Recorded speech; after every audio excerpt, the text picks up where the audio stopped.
secretary and began dictating a letter to his leaders in Bombay. He began his letter like a lawyer, answering logically point by point. One reason his disciples had given for wanting to give up the land was that the Charity Commission had refused them permission. In that case, Prabhupada reasoned they should try to get back the money and give up the land, but it appeared that the Charity Commissioner's permission was delayed, not denied. A small matter. Although Mr. N had mentioned a 6 months time limit for obtaining the Charity Commissioner's approval, Prabhupada pointed out that the original agreement mentioned no such time limit. Another reason Prabhupada's men had given for wanting to relinquish the land was that, according to Mr. N, they had failed to obtain the conveyance within 6 months of the original sales agreement. Prabhupada replied that, according to the clause in question, it is our option to rescind the contract within 6 months, not the vendor's. The real point was that Mr. N had accepted cheques worth 1 lakh rupees as down payment within the 6 month period, and therefore the sales agreement was completed. So Prabhupada ki jai. Yeah. I suspect that he's listed as Mr. N to protect his family name because, yes.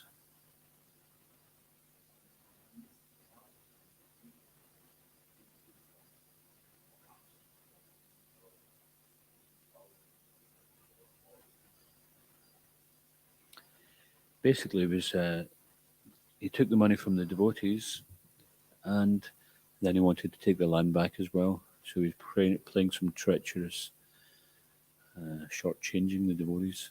So not only did he get his land back, but was he? He'd basically his plan all along was to cheat the devotees out of the money and keep his land. And ISKCON has experienced this on numerous occasions. Yeah.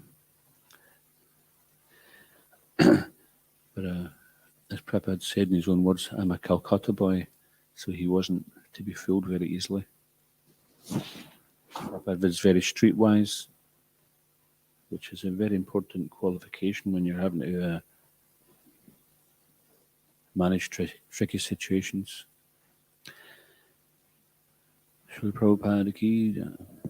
Om Namo Bhagavate Vasudevaya. Om Namo Bhagavate Vasudevaya. Om Namo Bhagavate Vasudevaya. From Srimad Bhagavatam, Canto 6, Chapter 15. Narad and Angira instruct King Chitraketu, text 16, Tasmad Yuvam Gramya Pashor. Tasmad Yuvam Gramya Pashor. Mama Mudha Diya Prabhu. Mama Mudha Diya Prabhu. Ante Tamasi Magnasya. Ande Tamasi Magnasya. Jnana Dipa Udiryatam. Jnana Dipa Udiryatam. Tasmad Yuvan Gramya Pashor. Mama Mudha Diya Prabhu. Ande Tamasi Magnasya. Jnanadipa Udiryatam. Tasmad Yuvam Gramya Pashor. Mama Mudha Diya Prabhu. Ande Tamasi Magnasya. Jnanadipa Udiryatam. Tasmad Yuvam Gramya Pashor. Mama Mudha Diya Prabhu. Ante Tamasi Magnasya. Jnanadipa Udiryatam. Please chant.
Tasmat, therefore, Yuvam, both of you, Ramya Pasho, of an animal like a hog, pig, or dog.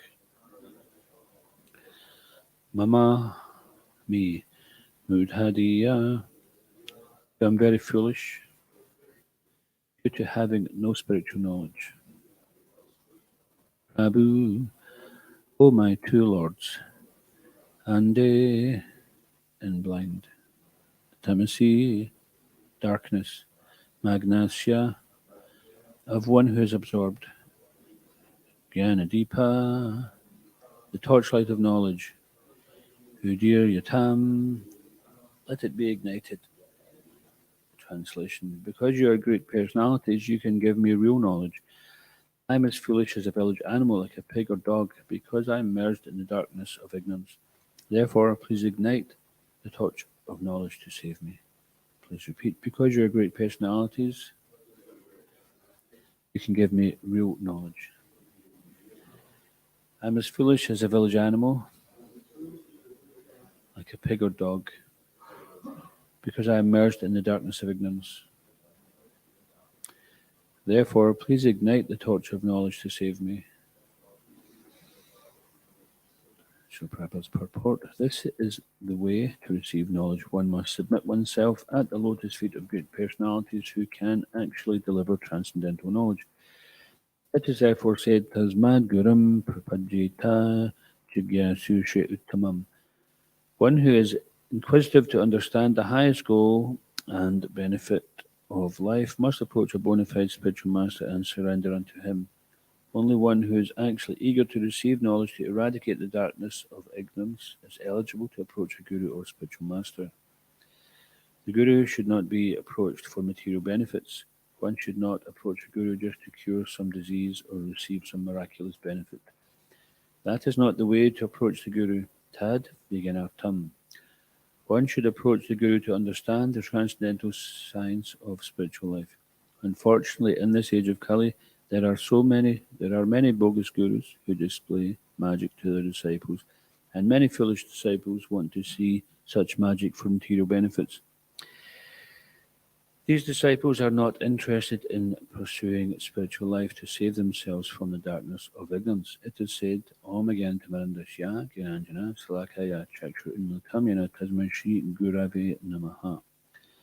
I was born in the darkest ignorance, and my spiritual master opened my eyes with the torch of knowledge. I offer my respectful obeisances unto him. This gives the definition of the Guru. Everyone is in the darkness of ignorance. Therefore, everyone needs to be enlightened with transcendental knowledge. One who enlightens his disciple and saves him from rotting in the darkness of ignorance in this material world is a true Guru. Om Again Tarandasya Salakaya Chakshurmatamina Tasmashigurave Namaha. Kam Karoti Vachalam Pangam Lagate Grimya Kripatamam Vande Shirinjantarnam Jai Shri Krishna Chaitanya Prabhu Shri Advaita Gadadhara Shiva Sari Gaura Bhaktivinoda Hare Krishna Krishna Krishna Hare Hare Hare Rama Rama Rama Hare Hare. Because you are great personalities, you can give me real knowledge. I am as foolish as a village animal, like a pig or dog, because I am immersed in the darkness of ignorance. Therefore, please ignite the torch of knowledge to save me.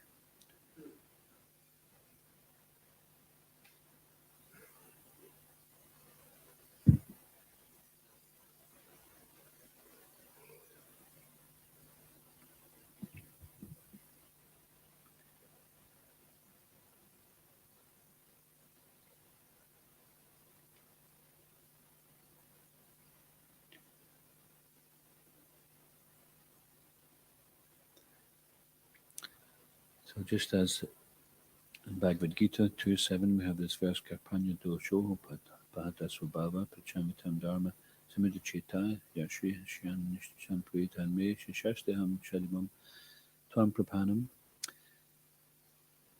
So Arjuna,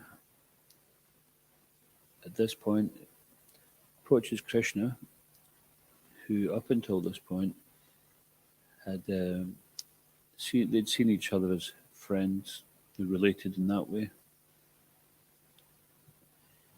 But in this verse, then Arjuna says that now I'm confused about my duty and have lost all composure because of my weakness. In this condition, I'm asking you for certain to instruct me. Tell me for certain what is best for me. Please instruct me. I'm a disciple of yours, a soul surrendered unto you. Please instruct me. Shishashtaham sharimam tvam prapanam. Now I'm your disciple. So at this point, then, as Prabhupada makes the point in the purport, that Krishna, at that point, he now accepts a different role. No longer is he acting as a friend of Arjuna. So the Lord, stated in each Upanishad, is fulfilling everyone's desire since time immemorial. So when the devotee decides, "And dear Lord, please direct me," then this is when the Lord directs. So because the Lord is detached, people like to make a mess of things and then blame someone else. This is common in the material world.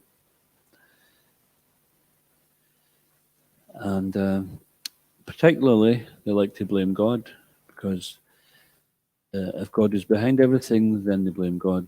They get angry with God. They don't believe in God. But if they don't believe in God, why are they angry with him? What's the point? If he just doesn't exist. So typically, what happens, they don't listen to God's instructions, follow their own idea. It goes wrong, and then they blame God for something which he was supposed to have done, which he never declared he would do. It wasn't part of any deal. And because it's too painful to accept that they weren't listening to God in the first place. I remember Hridayananda Maharaj giving a lecture once, and he said that during the Second World War, the various sides were going to church and praying. All the wives, daughters and mothers were going to church praying, "Please let my father come home, let my son come home, let my husband come home." And then when he didn't come home, then they were cursing God. But if we want to avoid war altogether, then we have to follow the directions of the Lord. And Krishna gives us in the Bhagavad Gita that if we perform prescribed duties, it is better to perform one's own duty imperfectly than another's perfectly. We might think, "Well, I could do that person's duty better than they can, so let me do that." But that's not the duty we've been given. This is the system that Krishna set up, like it or not. And if we believe that Krishna is in control, then we can put faith in that system. So, because they don't want to put faith in Krishna's words, however they happen to see God, they choose to ignore instructions such as "Thou shalt not kill." We eat unlimited numbers of animals. We just think they're there for our pleasure. We don't listen to any finer messages coming from the Lord within. Anything which bears any fine sentiment, then we ignore it because it doesn't fit in with our enjoyment. And then what happens is we have to experience the result. So when we forgetting Krishna, we fallen souls pay most heavily illusion's tolls. Darkness around, all untrace. The only hope is divine grace. So at this point, when we realize that we've got ourselves into a deep, dark hole, and the coop means the deep, dark well of material existence. It's likened to falling down into a disused well, very deep and dark, which is overgrown, and very unlikely anyone's ever going to find you. And even if you're calling out for someone, only if someone's nearby and has the willingness to help you out, you've got any chance. So there's deep, dark well of material existence. We can get out of this by calling on the Lord's holy name, by holding on to the rope which he gives down in the form of the holy name, holding on to the rope of the instructions of the spiritual master, and being careful not to take that rope and just tie ourselves up in knot with it by our own oh, the rope is here to save me, let me pull the rope and I'll have the rope down here. And then we tie ourselves up in knots with it. This is when we abuse the mercy of the spiritual master, the mercy of the Lord. If we have some other motive, we're calling for help, and then the help comes and we use it for something else. So we have to be careful of this kind of pitfall.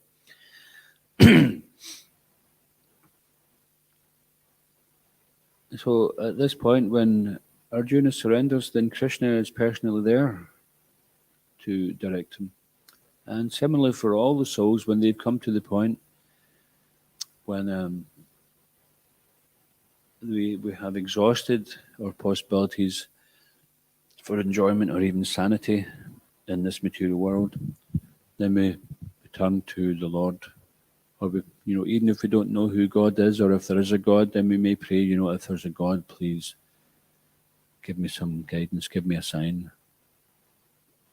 And of course, sometimes we're looking for a sign, which is our version of looking for a sign. It's basically we expect God to practically come in person before us and say, I'm God, listen to what I've got to say.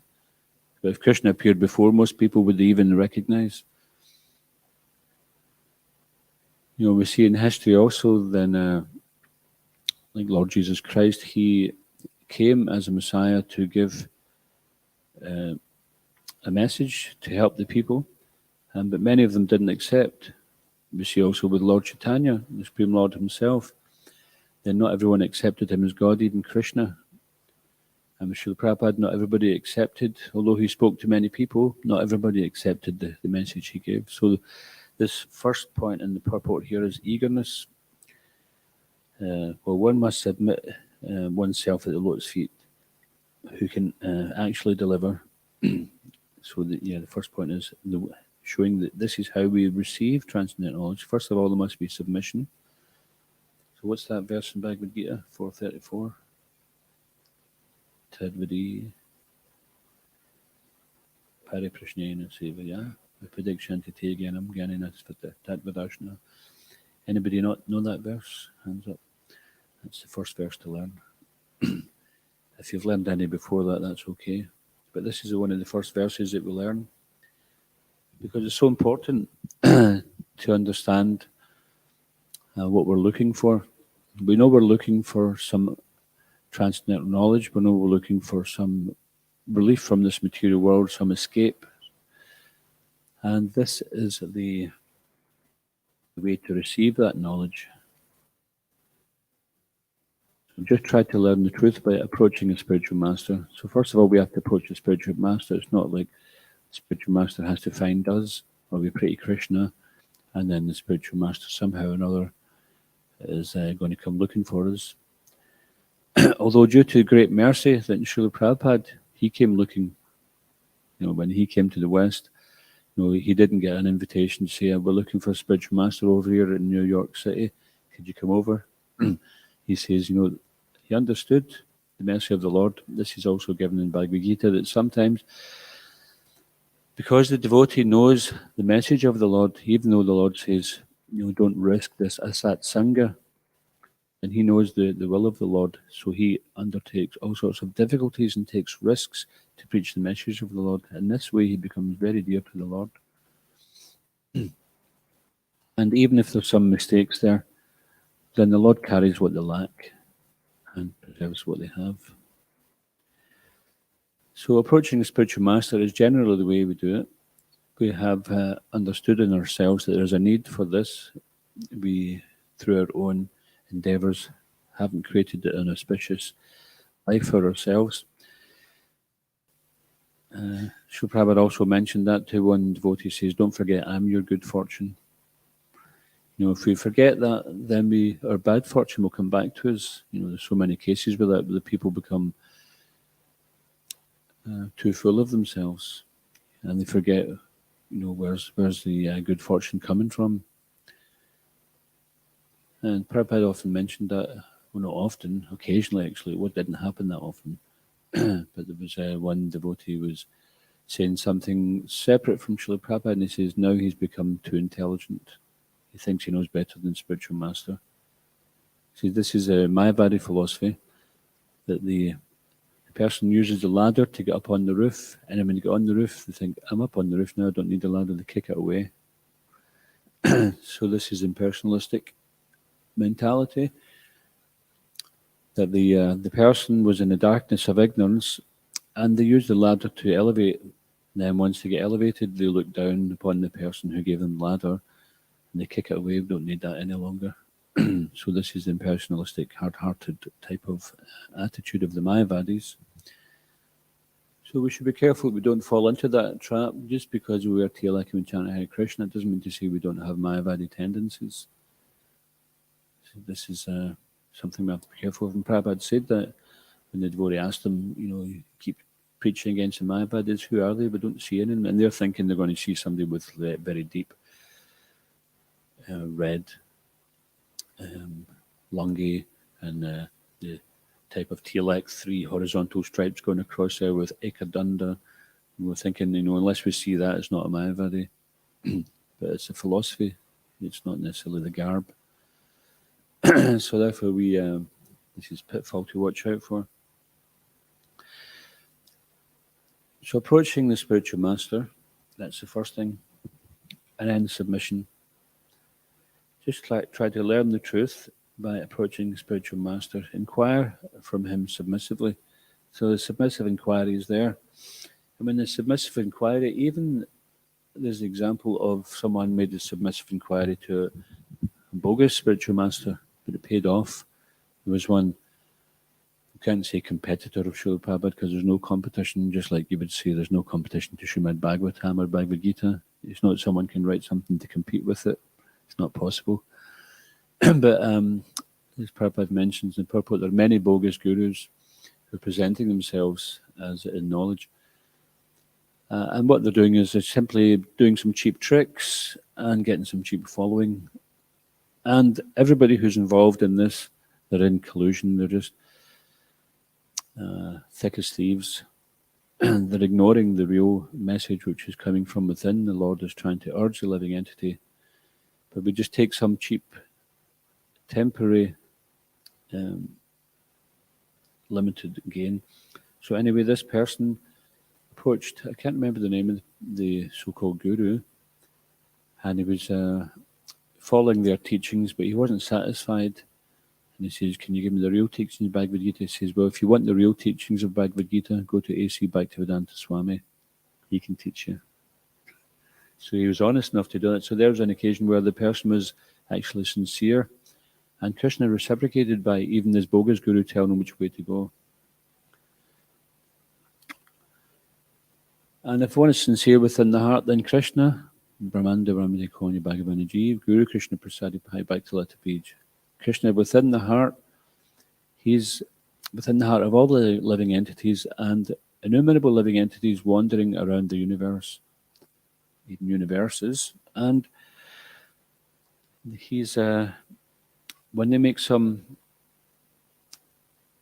inquiry or they have some inclination to get out of this material world and to know what is really the truth of life, what is the world all about, why am I here, why am I suffering, why I have to accept this, is this all there is there something beyond this, and if I am, am I prepared to do what it takes to get beyond this? So when the living entity starts making these kind of queries, who am I, why am I here, how can I really be benefited?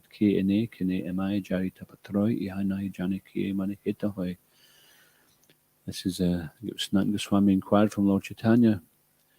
These 3 things: who am I? How can I be benefited? And what is our purpose? And Lord Chaitanya said that. Does anyone remember the reply of Lord Chaitanya?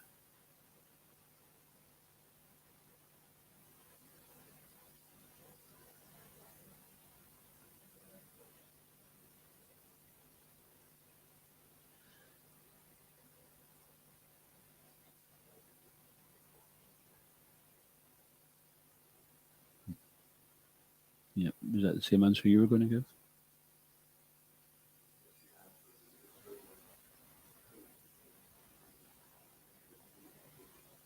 Mm-hmm. And then, Yeah, so this is the thing, is that we're Dasa Dasa no Dasa, Jivera Swarupahoy, Krishnera Nitya Das, Krishnera Tatasta Shakti, Beda Beda Prakash. Jivera Swarupahoy, your Swarup, all these other identifications which you've accepted for millions of births, cat, dog, pigeon, insect, whale, sparrow, tree, cactus, dragonfly, demigod, demon. These are not your Swarup. These are just you just playing around, pretending to be something that you're not. Identifying with these things and experiencing the grief of loss, experience the temporary jubilation of temporary material happiness. This is not really your Swarup. This is not where you belong. Krishnera Nitya Das, this is where you belong. You're actually the Nitya Das of Krishna. And your Swarup, this is your Swarup, eternal servant of Krishna. Krishnera Tatasta Shakti, you are actually Krishnera Tatasta Shakti, or you're the Tatasta Shakti of Krishna. Everything is Krishna's energies. There's nothing existing other than Krishna, except for Maya. And that Maya is also Krishna. That is Maya Shakti. So everything is Krishna, but Beda Beda Prakash. But it's simultaneously one and different. It's not that everything's Krishna, so let me just eat some dog stool.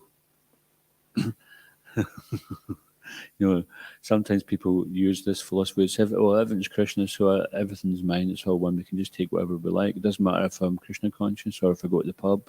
It's all Krishna's energy. Well, if that's the case, then prove your philosophy by eating a dog stool sandwich. It's not that practical, is it? We see our cheating propensity coming out.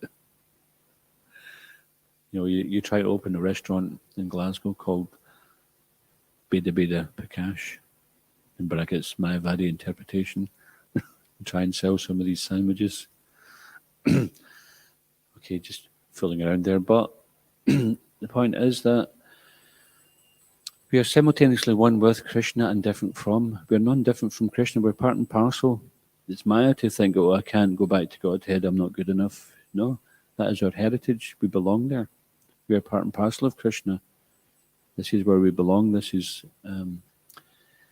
where Krishna wants us to come back to. It's not that Krishna's saying, you stay here, I don't like you, you've been ignoring me for many births.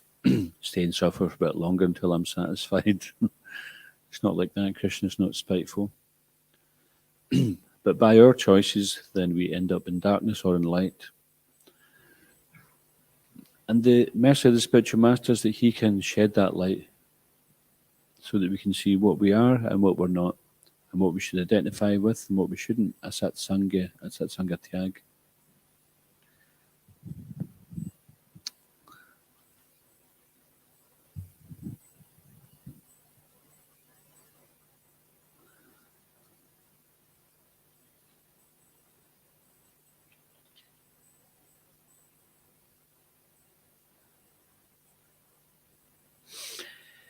Sometimes people approach the spiritual master for different benefits, but the highest goal is to offer our life to the spiritual master.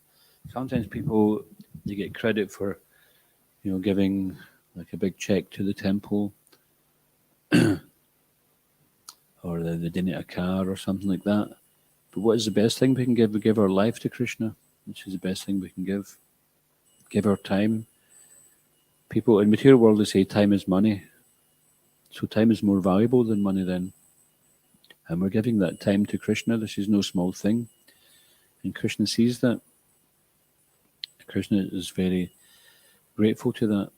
And ultimately, if we just keep on giving to Krishna and not looking to take, then napariyaham, Krishna, his mood is, how can I repay you? You've given me everything. So this is what we've been trained in, especially the Sankirtan mission. Sankirtan means that we're giving up all self-comforting and we're going out there to engage people in Krishna's service. Sometimes we're engaging them knowingly. They know they're getting a book and they know to some degree what they're going to be reading. Sometimes they're not, they don't know, and we're just taking some Lakshmi off them so we can engage it in Krishna's service for their benefit. This is agyata. Sukriti, that even unknowingly they're getting benefit. So that ultimately can come to the point when they have enough Agyata Sukriti, then they can do it with Gyata, with Jnana, they can do it with knowledge.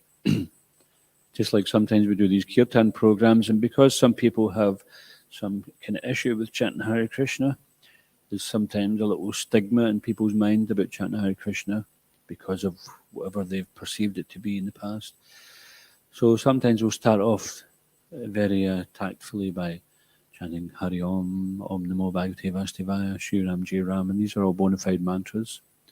We're not chanting Jai Ma Kali or something like that. We're chanting Vaishnava mantras. And then people think, oh, this is nice, and they get into it and they're chanting along, and then they're getting a bit of a taste for it, and then we say, okay, now we'd like to introduce the Maha Mantra, Hare Krishna, Krishna Krishna, Hare Hare, Hare Rama, Rama Rama, Hare Hare. And then they go along with that, and then they're convinced. So this chanting strategy of different mantras is a type of Agyata Sukriti to some degree. They have a little knowledge and acceptance. So the devotee is very kind like this. They think, I have to do something to benefit this person.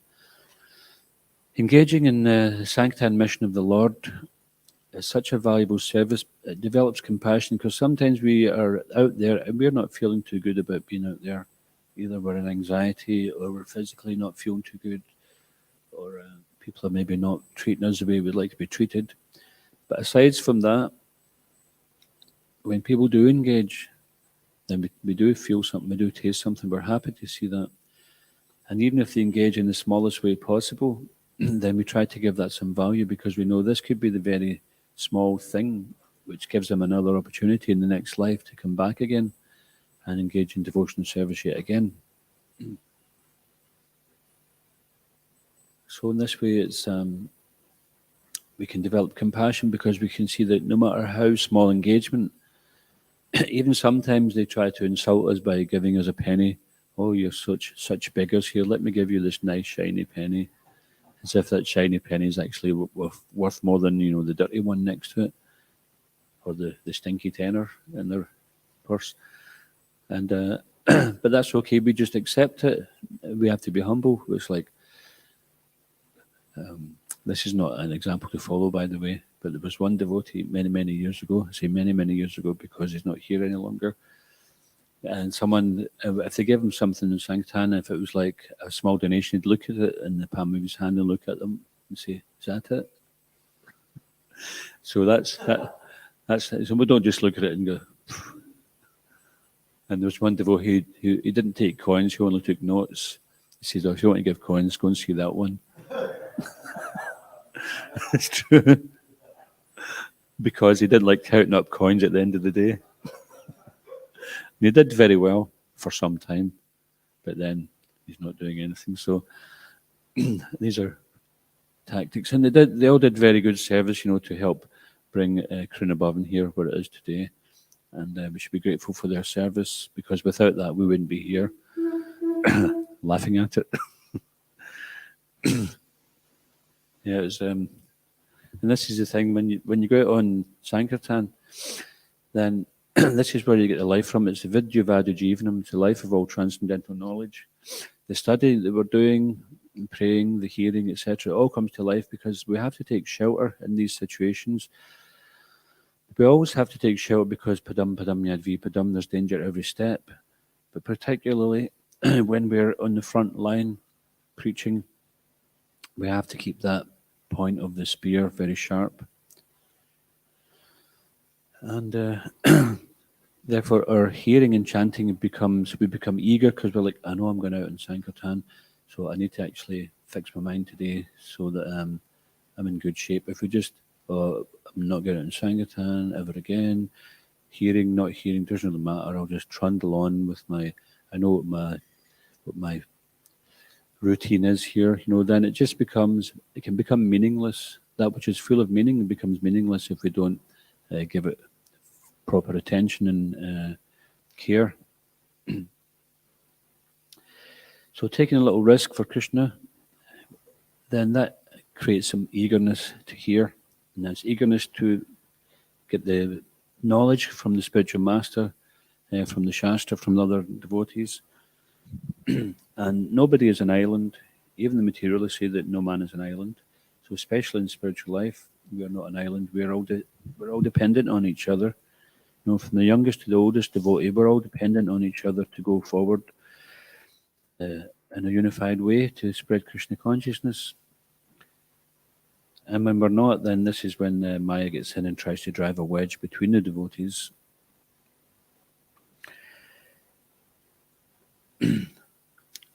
Yeah, so Srila Prabhupada, he's mentioning here in the purport, in the age of Kali, there are many bogus gurus. Prabhupada actually one time said there's no such thing as bogus guru. So you could say, oh, well, that's good, they're all bona fide then. That's not the meaning. They say that either there's guru or not guru.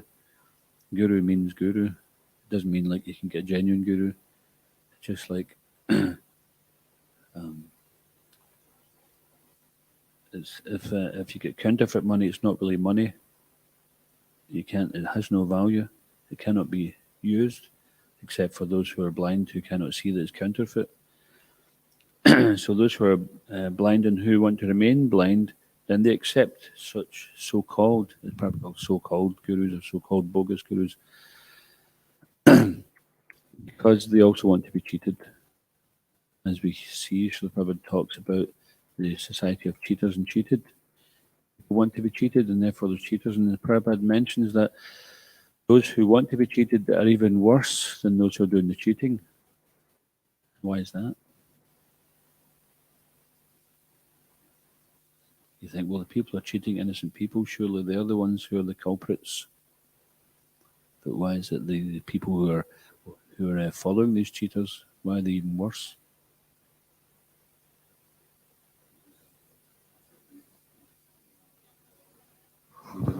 What it looks like, then it's pretty stupid, isn't it, in the first place? Yeah. So you were saying, just so I could hear it on the mic. If somebody goes down to the marketplace to purchase gold, and but he doesn't know what it looks like, and so he just goes for something cheap, and somebody's selling real gold and somebody's selling plastic gold. He goes, oh, this is a lot cheaper, I'll just buy this stuff. So then if that person buys that imitation gold and then goes around just saying, look, I got gold down the market, it was only a tenner, I'm dripping in the stuff. That marketplace, brilliant place to go. Why are you going to the big expensive arcades with all the high security? There's no security in the market stall where they're selling cheap imitations. So this is it. And then many people, not everybody can afford the real item. So sincerity is the price, and eagerness, this is the currency.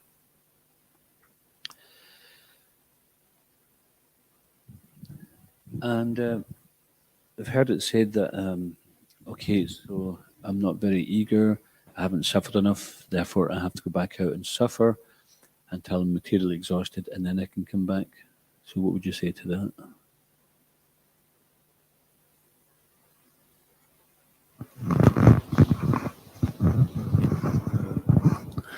Well, the whole dynamic of eagerness is being explained in Sri Ramash's book, Vilapakusamanjali. So in order to cultivate eagerness, then there has to be greed. And you don't get greed unless you're greedy for it. And then when you become very greedy and very eager, then you start to experience separation, which would seem like it's the opposite of what you'd expect. But then you're becoming more and more aware of how far away you are from what you want to achieve. So it's like a vipralamba in separation. So when the separation is really intense, that's like when your eagerness is so much stronger, Thank you. Anyone get any other comments or questions on that, Pancha? Yeah, I guess in the idea of having to suffer more materially in order to then become more eager for spiritual life is that really it just needs a change of vision to realize that no matter what you're doing in material life, it's all suffering. So it's not that you just need to be completely kicked by Maya, because the illusion's so strong that you can see people who are just being absolutely kicked, but they're still thinking somehow or other they're getting some enjoyment from it. So if there's no desire already there to sort of, engage in spiritual life, then just suffering alone is not going to be enough. Exactly, because if that was, then everybody who's suffering it there would be more realized. The hospitals would be full of self-realized souls, and those who are in ICU would be like the spiritual masters. Yeah, it's true, and both answers are correct. If there's eagerness there, then that's going to protect us from falling back into the trap of thinking, we have to submit to the material world again. So there's different classes of intelligence. Prabhupada explains that first class is we hear knowledge and we act on it. Second class is we hear, we see the material world as a place of suffering, we see other suffering, and then we act upon it. Third class is we hear material world, place of suffering, we see other suffering, we experience it ourselves and we act upon it. And then it doesn't go to fourth class, it goes to 10th class intelligence.